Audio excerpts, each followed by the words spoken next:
When you have a certain guideline, when you have some values, when you have some principles underlying or underlining your lifestyle, it becomes very, very helpful and also gives you many different possibilities of slowly adjusting the way of life that you are living.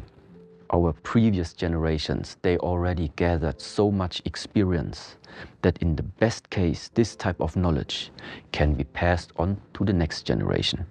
Meaning it doesn't take a lifetime anymore to get to a certain amount of knowledge which is useful for your way of life. Which means if you would base your life like this, you already start off by taking, first of all, into consideration the experience of your seniors, the experience of the grandmasters and the grandfathers, the experience of the masters and your fathers. First of all, just take it, just listen. There is nothing to discuss there. After you've taken it, then with this knowledge, you walk now through your individual life and always think about what did they tell you. Always the search for discovering new possibilities, discovering new limits also. This is like maybe the most appropriate way. I am happy if I discover limits. This can be physical limits, it can be limits in terms of strength, it can be limits in terms of your level of stamina, it can be limits in terms of the amount of your flexibility. Because always when I hit them, I know this is my next project. This is the next area in my life right now, which is directly being mirrored in front of my eyes. This is your limitation. You have not went beyond that yet. And so on the one side, this is motivating to me, but on the other side, it also just cultivates this constant drive, this constant fire. And why do I think fire is as important as water is? Just to say it right away. But it is that fire that nourishes us to do things. Fire is the active part about us. You can't achieve something seriously impactful if you're joking around and if you're losing your focus all the time and if nothing is important in a way to you, you know? So that means setting priorities, knowing when is the time to invest the energy, when it is the time to release energy, when is it good now to recover, when are you really feeling this is now starting to be the limit. These are all very, very fine aspects that only you know.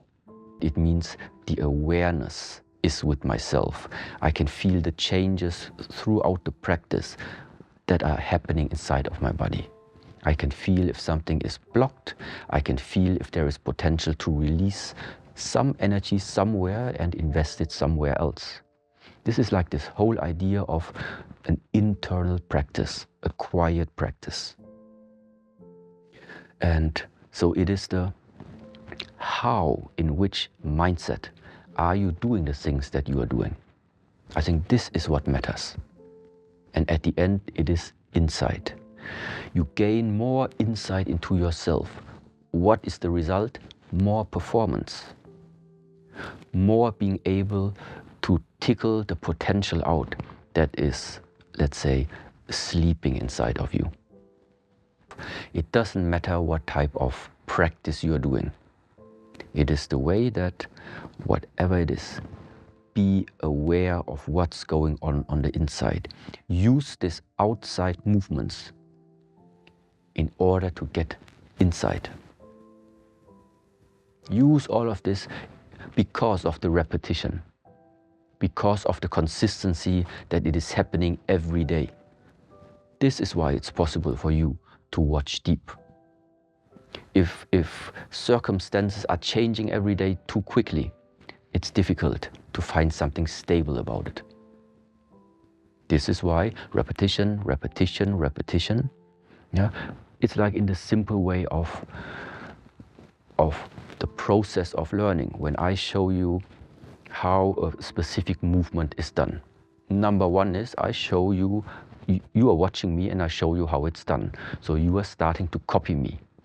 So as long as you are taking an outside example and trying to mirror it with yourself, it still means your awareness is not 100% yet with yourself, because you always have to take my movements into consideration.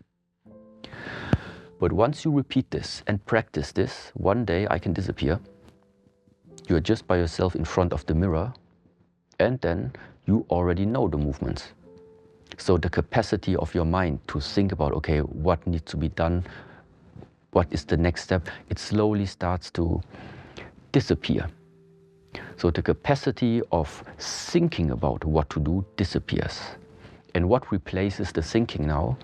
Maybe you would call it muscle memory. This is one way how to express it.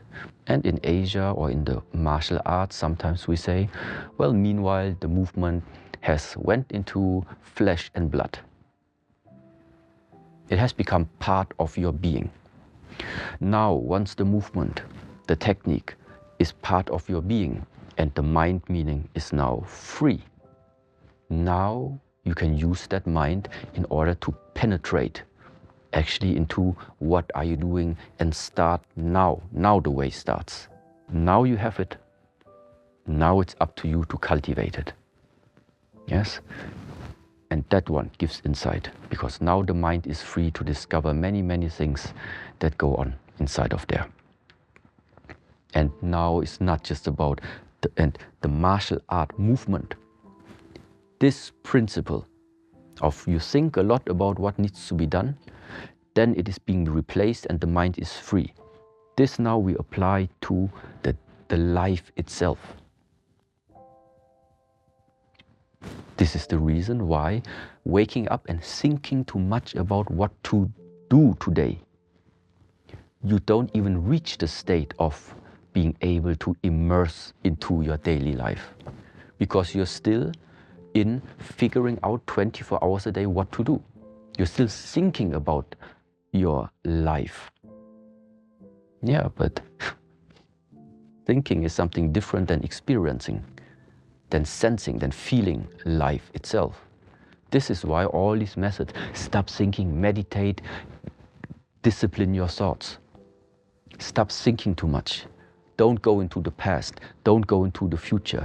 Be in the present. Why? Because only then it's possible that the mind is free, the capacity is free, and now you can completely immerse into whatever you are doing. And this means you have arrived.